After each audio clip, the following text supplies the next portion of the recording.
وذكر فإن الذكرى تنفع المؤمنين.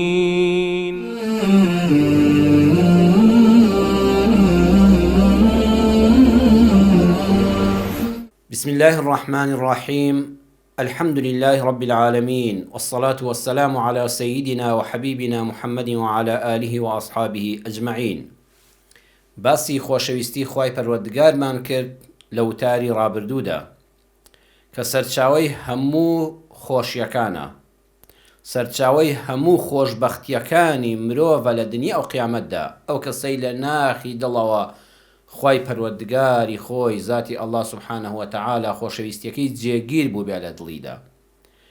ئەوەی خوای خۆش بوێ بە دڵنیاییەوە خۆی خۆش دەوێ، ئەوەی خوای خۆش بوێ خەڵکی خۆش دەوێ، چونکە دەزانێ ئەفەحەسیبتم ئەنەما خەلەقناکم عەبەثەن وئەنەکم ئیلەینا لا تورجعون.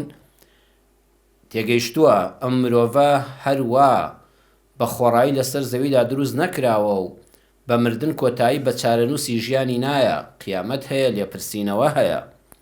مسلمانی بە حەق دەزانێت لێپرسینەوەی قیامەت هەیە دەربارەی خۆت، دەربارەی خەڵک، خۆت لەگەڵ خوادا چۆن بووی، ئیمانت چۆن بوو، چۆن وەڵامی پێغەمبەری خوا دایەوە صلی الله علیه وسلم، چۆن ڕەفتارت بە قورئان کرد و ئیمانت پێهێنا. ئەمە تۆ بەرپرسیاری بەرامبەری لەگەڵ خوای پەروەردگارتا لە عیبادەتەکانت چۆن بووی، فەرمانەکانت چۆن جێبەجێ کرد، ئەوەی کە خوای پەروەردگار نەهی لێ کرد بوو چۆن خۆت لێ پاراست. و پاشان پرسیارت لێ دەکرێت دەربارەی خەڵک، لە قیامەتە هەر پرسیارت لێ ناکرێت لە نێوانی خۆت و خوادا، لە نێوانی خۆت و خەڵکیشا پرسیارت لێ دەکرێت. بۆیە ئەو کەسەی کەوا خوای خۆش دەوێ بڕوای بەوە هەیە دوای مردن زیندووبوونەوە هەیە، کە زیندووبوونەوە هەبوو لێپرسینەوە هەیە، کە لێپرسینەوە هەبوو لە بارەی خۆت و لە بارەی پەیوەندیت لەگەڵ خەڵکە لێت دەپرسرێتەوە، کەواتە بە ئەندازەی توانە مرۆڤی مسلمان هەوڵ دەدا کە کەسێکی چاک و پاک بێ. دوای خۆشەویستی خوای پەروەردگار ئەمجا خۆشەویستی پێغەمبەر صلی الله علیه وسلم. خۆشەویستی پێغەمبەر یعنی خۆشبەختی خۆت و خەڵکی، دەبی بە خێر و بەرەکەت بۆ خۆت و بۆ خەڵکی. دەتەوێت لە بەهەشتا لە گەڕەکی پێغەمبەر صلی الله علیه وسلم هەموو مرۆڤێک لە ژیانە هەوڵ دەدا لە شارێکی جواندا بژی، لە شارێکی پاکدا بژی، لە ناو شارەکەشدا هەندێک گەڕەک زۆر تایبەتمەندی خۆیان هەیە. لە ناو بەهەشتیشا کە 100 پلەیە کۆمەڵە خەڵک زۆر نزیکن لە پێغەمبەرەوە صلی الله علیه وسلم، یعنی تۆ هەر چوونە بەهەشتت بەختەوەریە، بەڵام لە ناو بەختەوەرترینی ئەهلی بەهەشتا ئەوانن کە لە پێغەمبەری خوا محەممەد صلی الله علیه وسلم نزیکن. بۆ ئەوەی کەوا لە پێغەمبەری خوا نزیک بی، وەرە ئەم کارانە بکە مسلمانی بەڕێز، یادی خۆم و جەنابتی دەخەمەوە. یەکەم، پێغەمبەری خوات خۆش بوێ صلی الله علیه وسلم، خۆی وەکو پێغەمبەر صلی الله علیه وسلم بیناسە، بە پێغەمبەری خوای بزانی، نەڵی کەسێکی وەڵڵاهی زیرەک بووە. زۆرێک لە بیرمەندانی ڕۆژئاوایی کە ستایشی پێغەمبەر دەکەن صلی الله علیه وسلم ئەڵێن موحەممەد تاکە کەسە ئەبێت لە سەرەوەی لیستی هەموو مرۆڤەکاندا بندرێ کە توانی گۆڕانکاریەکی دووبارە نەبووەوە لە مێژووی مرۆڤایەتیدا بەسەر مرۆڤایەتیدا بێنێ، ئاڵوگۆڕی کرد لە عەقڵ و بیری مرۆڤایەتیدا.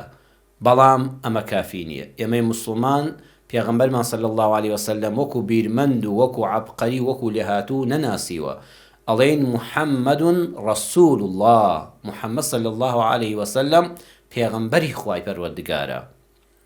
پاشان ناوەکەیت خۆش بوێ، نەڵێ لەبەر حورمەتی پێغەمبەر صلی الله علیه وسلم بە کەس نەڵێ حەمە، ئەحا، خولە، نەخێر، محەممەد، تەنانەت منداڵەکانی خۆتان، منداڵی خەڵکی بە محەممەد، بە ئەحمەد، بە مەحموود، ئەوەی کە ناوی تایبەتی پێغەمبەرن صلی الله علیه وسلم. شەریعەتەکەیت خۆش بوێ، ئیسلامەکەت خۆش بوێ، بە غەیری شەریعەتی ئیسلام ڕازی مەبە. ڕێبازی پێغەمبەرت خۆش بوێ صلی الله علیه وسلم، ئەوەی کەوا بەڕاستی دەیەوێت پێغەمبەری خۆش بوێ ئەبێ ڕێبازی پێغەمبەری خۆش بوێ. المەبادئ فوق الذات، مەبدە و بیر و باوەڕ پێش کەسەکانیش کەوتووە. لە جەنگی ئوحودا دوای تەوابوونی جەنگەکە ئەبوو سوفیان بە دەنگی بەرز وتی ئەفیکم محەممەد جەماعەتی مسلمانەکان محەممەدتان لە ناودا ماوە گومانی دەبر کە پێغەمبەر صلی الله علیه وسلم کوژرا بێ. پێغەمبەر صلی الله علیه وسلم فەرمووی لا تەجیبوه، جوابی مەدەنەوە، وەڵامی مەدەنەوە. وتی ئەبوو بەکرتان لە ناودا ماوە، فەرمووی وەڵامی مەدەنەوە. وتی عومەری کوڕی خەتابتان لە ناودا ماوە، پێغەمبەر صلی الله علیه وسلم فەرمووی وەڵامی مەدەنەوە. ئەبوو سوفیان وای زانی ئەم سیانە هیچیان نەماون، بۆیە لە خۆشیانە هاواری کرد ئەعلو هوبەل، سەرکەوتن بۆ بتە گەورەکەمان هوبەل. پێغەمبەر صلی الله علیه وسلم فەرمووی وەڵامی بدەنەوە، مادام باسی خوای پەروەردگار هاتە پێشەوە وەڵامی بدەنەوە. وتیان بڵێن چی؟ فەرمووی بە دەنگی بەرز بڵێن الله ئەعلا وئەجەل، بەرزی و بڵندی هەر بۆ ئەڵڵای سوبحانەه وتەعالا، سەرشۆڕی بۆ بتەکان و ئەوانی کەوا دەیان پەرستن. ئەمجا ئەبوو سوفیان وتی یەوم بیەوم، ڕۆژێک بە ڕۆژێک تۆڵەی بەدرمان لێکردنەوە. پێغەمبەر صلی الله علیه وسلم فەرمووی وڵامی بدەنەوە بڵێن لا سەوا، هەرگیز وانییە، ڕۆژێک بە ڕۆژێک نییە. قەتلانا فی الجەنە وقەتلاکم فی النار، کوژراوەکانتان لە دۆزەخدان، کوژراوەکانی ئێمە شەهیدەکانمان لە بەهەشتان، هەرگیز وەکو یەک نین. کەواتە زۆر کەسێ دەڵێ پێغەمبەرم خۆش دەوێت صلی الله علیه وسلم، کەچی لەگەڵ جەماعەتێکدایە، لەگەڵ کۆڕ و کۆمەڵێکدایە کە دژایەتی ڕێبازی پێغەمبەر دەکرێت صلی الله علیه وسلم، بتی تێدا دەپەرسترێ، ئەوە نابێت. ئەنەس دەفەرمێت کابرایەک گوتی ئەی پێغەمبەری خوا صلی الله علیه وسلم مەتە الساعە، کەی قیامەت دێ؟ پێغەمبەر صلی الله علیه وسلم پرسیارەکەی بۆ ڕاست کردەوە، نەیفەرموو هەڵەت کرد، بەڵام فەرمووی ما ئەعدەدتە لەها، کاکە تۆ چیت بۆ قیامەت ئامادە کردووە؟ وتی ما أعددت لها كبير صلاة ولا صوم إلا أني أحب الله ورسوله. بەخوا نوێژێکی زۆر، ڕۆژوێکی زۆری سنەت ئەمانەم نییە. ئەمەش ئەم فەرمودەیەش پێمان دەڵێت تەنها بەوەی کە بڵێ پێغەمبەرم خۆش دەوێت صلی الله علیه وسلم، بەڵام نە نوێژی فەرز دەکەم نە ڕۆژوی فەرز دەگرم، هیچ عیبادەتێک ناکەم دەچمە بەهەشت، ئەوە نابێت. ئەم ئینسانە وتی بەس فەرزەکان دەکەم، کەبیر یعنی سنەتە زۆرەکانم نین، ئەو هەموو نوێژە سنەتانە، ئەو هەموو ڕۆژە سنەتانە بەخوا دڵم بەوانە خۆش نیمە. إلا أني أحب الله ورسوله، بەڵام ئەوەی کەوا دڵم پێی خۆشە دوای بەجێهێنانی فەرزەکان بەڕاستی لە ناخەوە خۆ پێغەمبەری خوام خۆش دەوێت صلی الله علیه وسلم. پێغەمبەر فەرمووی المرء مع من أحب وأنت مع من أحببت، لە قیامەتە چێت خۆش بوێ لەگەڵ ئەو کەسەدای و تۆ لەگەڵ کەسانێکای کە پێغەمبەری خوایە صلی الله علیه وسلم، چونکە لەبەر خوا خۆشت دەوێ. لە صحیحی ترمیزیدا فەرمودەکە هاتووە.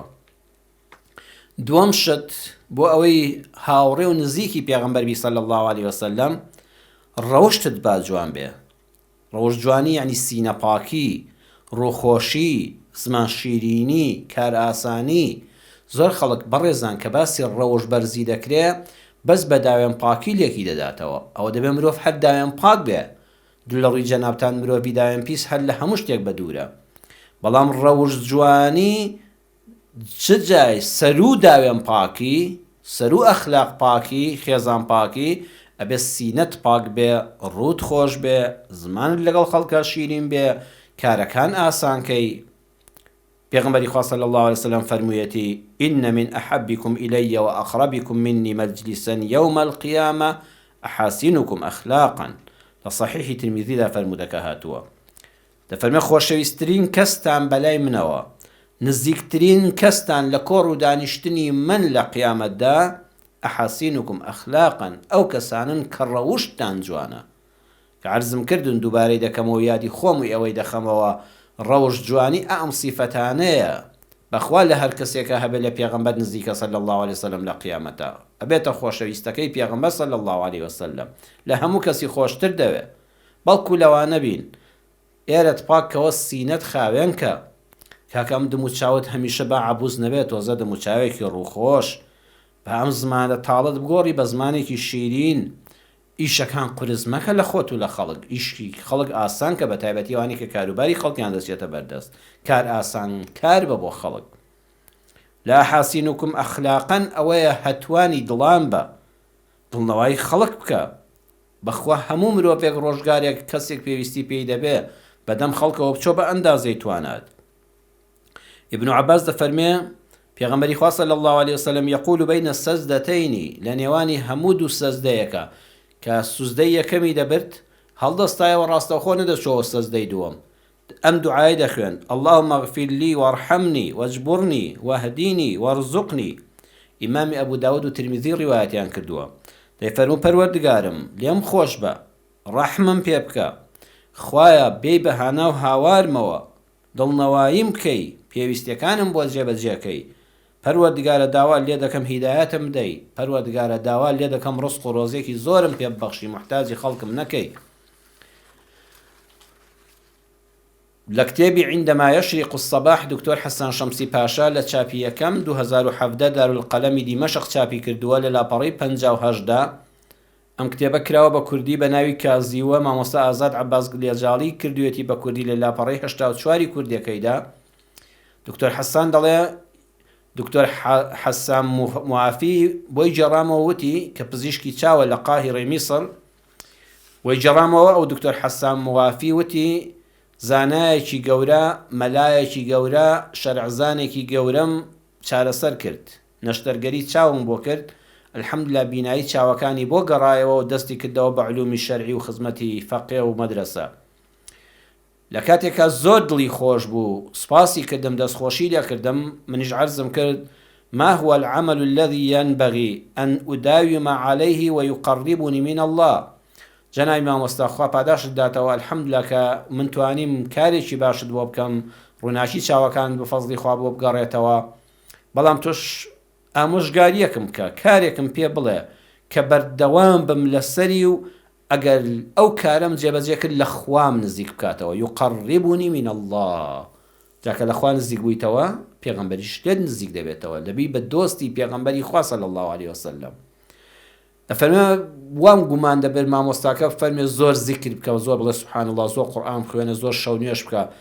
مامۆستای بەڕێزی بە تەمەنی بە ئەزمون لە ئیسلامەتیدا و لە خواناستی و لە خەڵک ناسیدا مامۆستا فەرمووی جەبر و خاترین ڕۆڵە گیان دکتۆر گیان یا ڕەبی خوا بتهێڵە سەلامەتت کە وەسێتت بۆ دەکەم لەسەر ئەم کارە زۆر بەردەوام بە والله دەبی بە خۆشەویستی خوا لە خوا نزیک دەبێەوە والله دەبی بە خۆشەویستی پێغەمبەر صلی الله عليه وسلم. جەبر و خاترین زۆر دڵنەوایی خەڵک بکە بەهانا و هاواری خەڵکی لێ قەوماوە وەرە کاتێ هانات بۆ دێنێ. دکتۆر دەڵێ ئەو ڕۆژە مامۆستامان بەڕێ کردەوە بۆ ماڵەوە ڕۆژی دواتر لە نەخۆشخانە دەرچووم بۆ ماڵەوە گەیشتمە لە پێچێکم کردەوە لە خەسخانەکە دەرچووم لە ناو ئۆتۆمبیلەکەمدا بووم تەلەفۆنێکم بۆ هات تەلەفۆنێک بوو کوڕێکی گەنج وتی دکتۆر گیان باوکم ئازاری زۆرە بەخوا لەوە چێت چاوەکانی لەدەستدا تو خوا بەهانامانەوە وەرە خەریب و بڵێم دکتۆری تری لێیە کاکەی گیان ئێستا من کارم تەواو بووە ماندووم وا دەڕۆمەوە بەرەو ماڵ بەڵام قسەی مامۆستان بەبیر هاتەوە چاو لێ بەڕێزان قسە کاریگەری چەند زۆرە یەک نەسیحەت جارێ ڕزگارت دەکا و مامۆستاکەش بوو بە خێر و بەرەکەت بۆ دکتۆریش بوو بە خێر و بەرەکەت کە مامۆستا فەرمووی ئاگال لێبێ جەبر و خاترین کەسێ هانای بۆ هێنای بەهانایەوە بچۆ ئەم کارە لە خوا نزیکت دەکاتەوە دەتکا بە خۆشەویستی خوا پێغەمبەر صلی الله عليه وسلم. لەبەر ئەو قسەیە گەڕامەوە چوم فعلان چاوی دیارە زەبرێکی بۆ ڕێکەوتۆ لەوە چێ نابینا بوو بۆیە نەشتەرگەریم بۆ کرد چارەسەرم بۆ کرد بەڵام هاتنە دەرەوەم لە هۆڵی نەشتەرگەری چاوەکە هەستم کرد سنگم ئازاری لێ پەیدا بوو ئازارێکی زۆر بە قووەت خێرا بە دکتۆرەکانی هاوڕێم وت بمبەن بۆ بەشی بوژانەوەی دڵەوە ئەچێت جەڵدەی دڵم بێ خەریکە سنگم تەواو قەپات دەبێ دەستم لەسەر دڵم بوو بردیانم و دەرکەوت فعلەن جەڵدەی دڵم بۆ هاتووە ئەگەر بێت و نەگەڕامایەوە لە بەرخاتری خوا بۆ چارەسەریە و نەخۆشە ئەبوو بڕۆمەوە ناو شەقامێکی قەڵەباڵغ ئەو شەقامانەی قاهیرەی میسر کاتی داوام بوو تەواوبوونە سەعات دووە چ قەرەباڵغیەک بوو ئەو کاتە من لە ناو ئۆتۆمبیلەکەما بەلێ خوڕینی ئۆتۆمبیلەوە جەڵدە لێی دەدام هەم خەماڵی خەڵکیشم وێران دەکرد هەم خەڵکی تریش لەوە جێبەسارە لێی دامایە هەمیش فریای هیچ نەخۆشخانەیەک نەدەکەوتم هەر لەوێدا کۆتاییم پێدەهات یان تووشی حاڵەتێکی نەخوازراو دەبم کە جارشکە نەقسەم بۆ بکرایە جوڵم بۆ بکرایە بەڵام بە بەرەکەتی ئەوە خێران نەخۆشەکان دکتۆرەکان فریام کەوتن و نەشتەرگەری دڵم بۆ کرا و سپاس بەخوای گەورە بە سەلامەتی لێ دەرچووم بەهانای خەڵکێکی داماوە بچۆ خوا لە کاتی تنگانەدا بەهانا و هاوارتەوە دێ و لە خوا نزیک دەبێەوە.